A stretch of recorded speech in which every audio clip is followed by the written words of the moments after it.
स्वागत है आपका भजन माला में। आपके लिए एक ही जगह जहां आपको मिलेंगे सभी प्रकार के भारतीय भक्ति संगीत और भजन।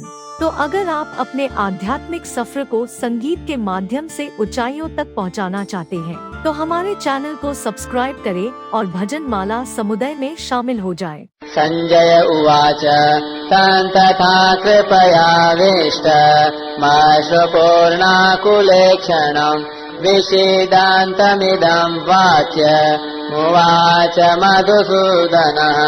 पहला श्लोक।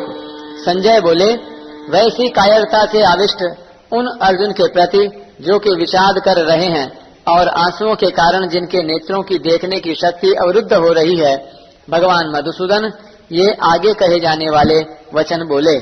व्याख्या। तं तथा कृपयाविष्टम।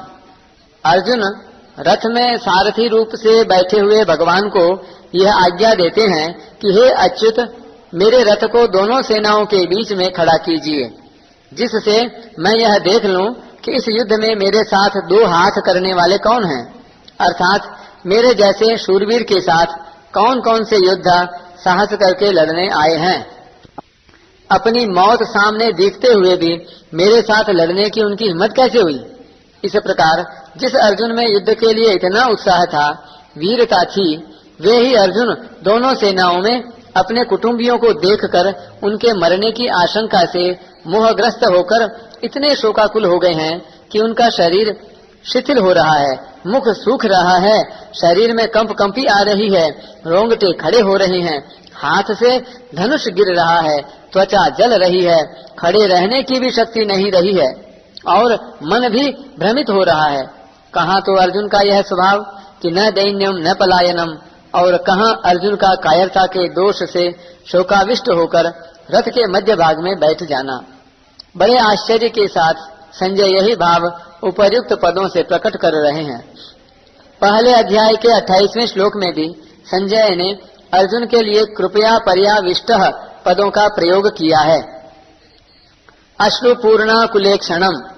अर्जुन जैसे महान शूरवीर के भीतर भी कौटुंबिक मोह छा गया और नेत्रों में आंसू भराए। आंसू भी इतने ज्यादा भराए कि नेत्रों से पूरी तरह देख भी नहीं सकते। विषीदन्तमिदं वाक्यमुवाच मधुसूदनः। इस प्रकार कायरता के कारण विषाद करते हुए अर्जुन से भगवान मधुसूदन ने ये आगे दूसरे तीसरे श्लोकों में कहे जाने वाले वचन कहे। यहाँ विषीदन्तमुवाच कहने से ही काम चल सकता था, इदम वाक्यम कहने की जरूरत ही नहीं थी, क्योंकि उवाच क्रिया के अंतर्गत ही वाक्यम पद आ जाता है। फिर भी वाक्यम पद कहने का तात्पर्य है कि भगवान का यह वचन, यह वाणी बड़ी विलक्षण है।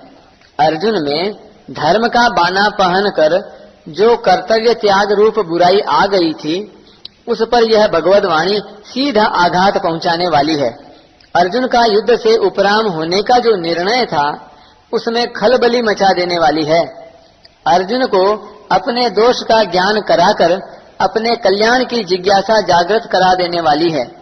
इस गंभीर अर्थ वाली वाणी के प्रभाव से ही अर्जुन भगवान का शिष्यत्व ग्रहण करके उनके शरण हो जाते हैं।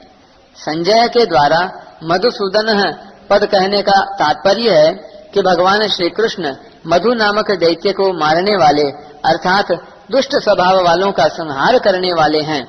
इसलिए वे दुष्ट स्वभाव वाले दुर्योधन आदि का नाश करवाए बिना रहेंगे नहीं।